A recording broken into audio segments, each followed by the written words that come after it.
those are the external trappings of culture. So drinking beer together and playing video games together are what you do with the people that you like working with and that you enjoy collaborating with. Right. Those are outcomes of culture. Those aren't drivers of culture. And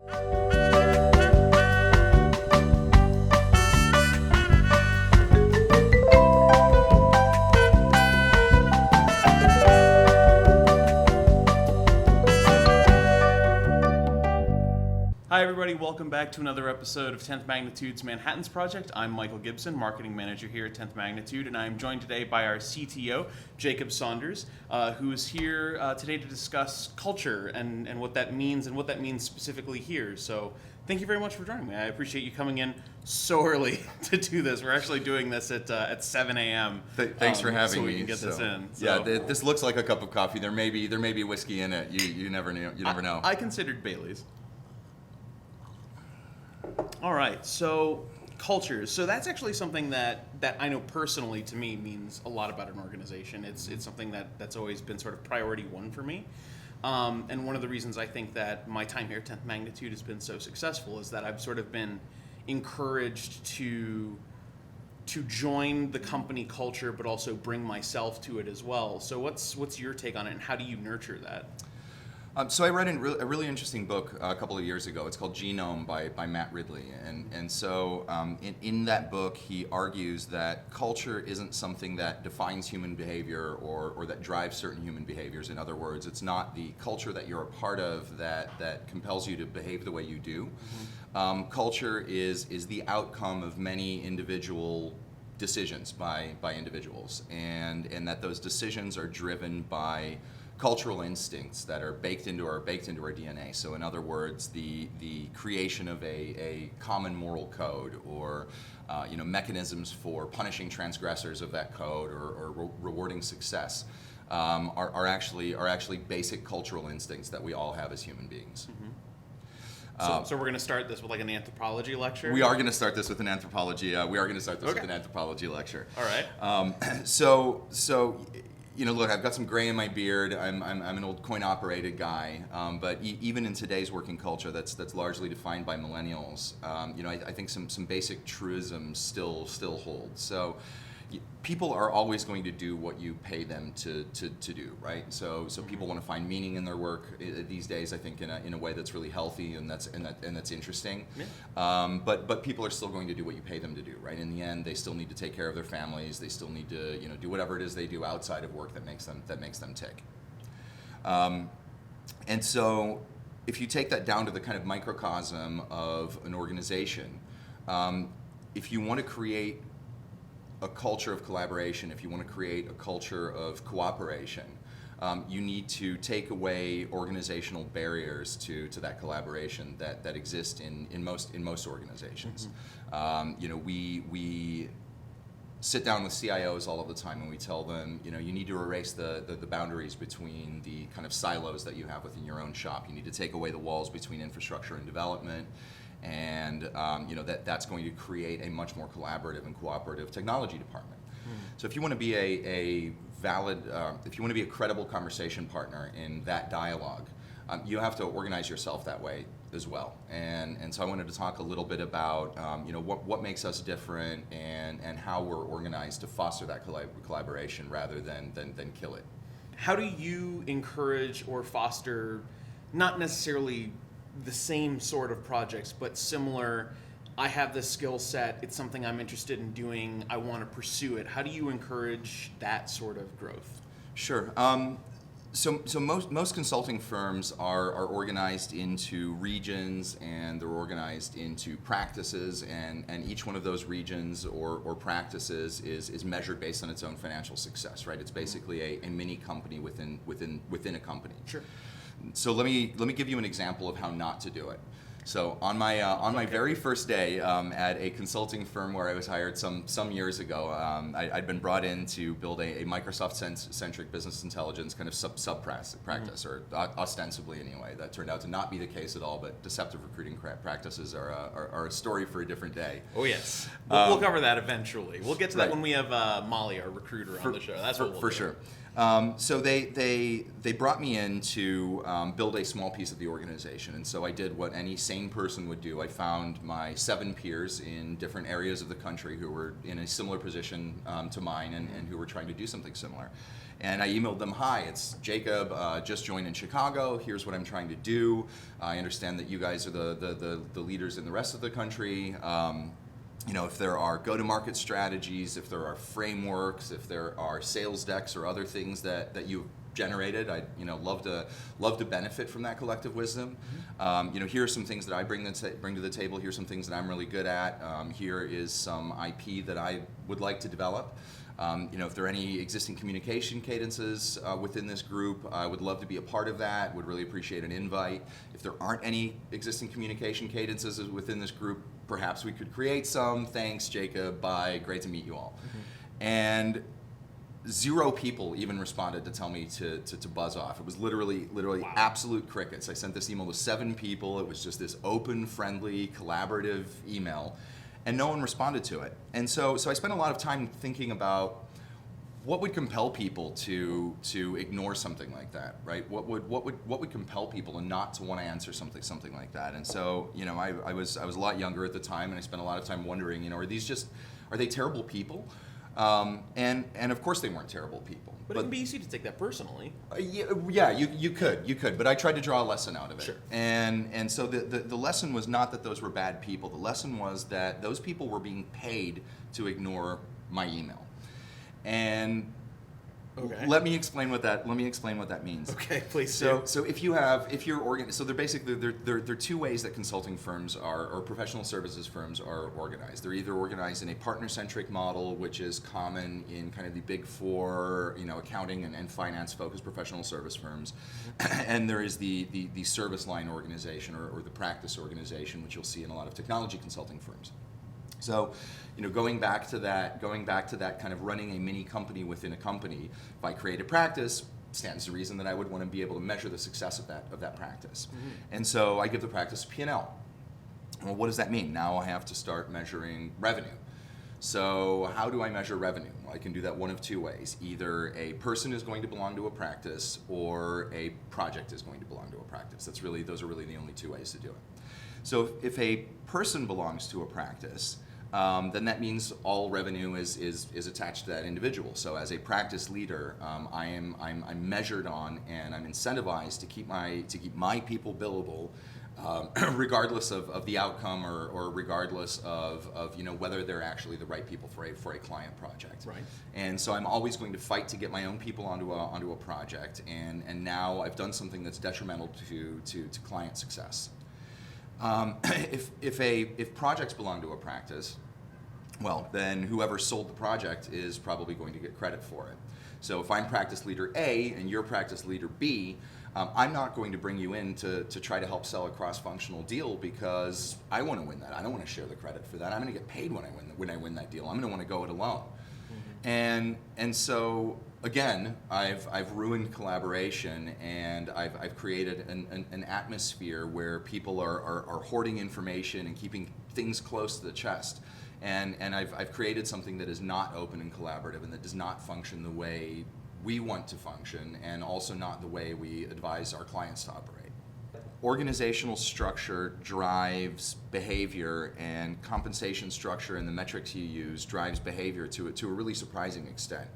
And none of us have an instinct to organize ourselves into practices or around a partner or anything like that, right? All of those organizational constructs are artificial, and they're things you create. But the instinct of people to do what they're paid to do is always there. And so if you align the organizational structure to the basic instincts of people to try to be as successful as possible within the parameters you give them, that's how you create collaboration. So culture isn't Nerf guns. Culture isn't free beer on tap at the office. Culture isn't video games or social nights. Those are the external trappings of culture. So drinking beer together and playing video games together are what you do with the people that you like working with and that you enjoy collaborating with. Right. Those are outcomes of culture. Those aren't drivers of culture. And I think too many firms these days, when they're trying to be modern and they're trying to be fun, they put in place all of these external constructs, and they think that that's actually going to drive collaboration internally, while in the meantime they're paying people to compete to the death basically internally. You know, it's one thing to have video games available here in the office. It's another thing to, you know, have Nerf guns scattered all around us. And, you know, how do you nurture an organization where people feel free to partake in that, to enjoy their time at work, to feel like they're actually making friends at work, to feel like it's okay for them to, you know, start an impromptu Nerf gun fight because they still know they're going to be able to get the job done, but they're also, you know, not going to have you come barreling out of the office going, "What are you doing? You kids, get off my lawn." Like, how do you find that balance? Well, I mean, part of it is you know, working to perfect the ideal neck shot from my office door myself, right? So I mean, there's an element of there's an element of leading by example there. But I think if you're talking about giving people the sense that they're that they're free to have fun, and that they're free to work together, and that they can rely on each other, and that they're really a team, is by allowing for that internal collaboration. So we have sitting here in the office, amazing software architects, amazing infrastructure architects, amazing DevOps architects. And there's no disincentive for anyone who's on a project to pull in somebody for a couple of hours and go and whiteboard something, right? We have whiteboard walls all over the office. And so when you give people the mechanisms for collaboration, and when you take away the barriers to collaboration, you create a culture where everyone relies on everyone else in order to deliver successfully for our clients. So I think that the second half of the answer to your question, though, is stability. So some years after the consulting firm that I described earlier, which was extraordinarily internally competitive. It sounds it, yeah. I worked for a different consulting firm, and this consulting firm was one of the best places I've ever worked in my life. Super smart people, really good leadership, visionary CEO, all of the things that you would think would lead to great collaboration. Yeah. But that's this sort of firm, the checklist. Yeah, right. Exactly. Well, you think it's the checklist, but this firm had a penchant for reorganizing itself fundamentally every 10 months. And I'm not talking about renaming a department. I'm talking about completely altering how the organization works. So if you've ever been through a major organization, you know that it takes 6 to 9 months before you know your ass from a hole in the ground, basically, after a big reorganization. Before you get to know your boss, before you understand your metrics, before you get to know your colleagues and whom you can rely on for what, before you understand the idiosyncrasies of all of the individuals you're managing, and before you understand what your metrics are, and really start behaving successfully within whatever your new model is. We see the same with new hires, right? And we have people that come in and they hit the ground running, but it's not until probably half a year or maybe 9 months before people hit their stride. So if it takes 9 months to figure out what you're doing in a new role, and you reorganize yourself every 10 months, you basically end up, I don't know the math, but you basically end up with 1.2 months a year where anybody actually knows what they're doing. And right. And I'm all about flexibility and agility and nimbleness. But if you move people's cheese that much, you're going to create this kind of general feeling of confusion and fear, and not knowing who you can count on. So we have some amazing growth targets set for the year, right? We grew 70% over the course of last year. We're on target to grow more than that this year. And so as you scale, you're going to have to put kind of new organizational structures in place to account for that scale. So the way a small company is organized, the way a medium-sized company is organized, and the way a large company is organized are not the same. And so you have to understand what those transitional states are that you go through as you scale. But making that incremental, and by giving people kind of long-term leadership over a group of people, helps foster that sense of security as well, and helps foster that sense of team, right? If you wanna ruin teaming, then break up your teams a couple of times every year, and don't allow them to properly coalesce again. Are there any functions or processes that you have found to be particularly effective in sort of creating a culture of collaboration and unity on your side of the office? As it Sure. were? Yeah. So I think the balance we've struck with our practices is kind of an interesting one. So if you're a developer, right, you want to be managed by another developer. There are lots of firms that have kind of generic people management in place. As a marketer, I want to be managed by another marketer. Right. Exactly. Yeah. So there are a lot of companies that have a career development officer or those types of roles, and it doesn't really work, right? So especially in a technical organization where everyone has a slightly different mix of skill sets, right? A developer is not a developer, an infrastructure architect is not an infrastructure architect. Being managed and having your career developed by someone who understands your strengths and weaknesses and who knows how to align your skill sets to the organization's skill sets, who understands the gaps and how to work to develop people to fill those gaps, both at a personal level and at an organizational level, is incredibly valuable. Sure. So having practices makes sense. Yeah. But our practices are people management constructs, and they're, I hate the word, but they're centers of excellence for a particular technical expertise. Okay. But the two don't necessarily overlap. So we have developers that are fall within our quote unquote infrastructure practice. We have infrastructure folks that have drifted over to the application development practice, and that's fine.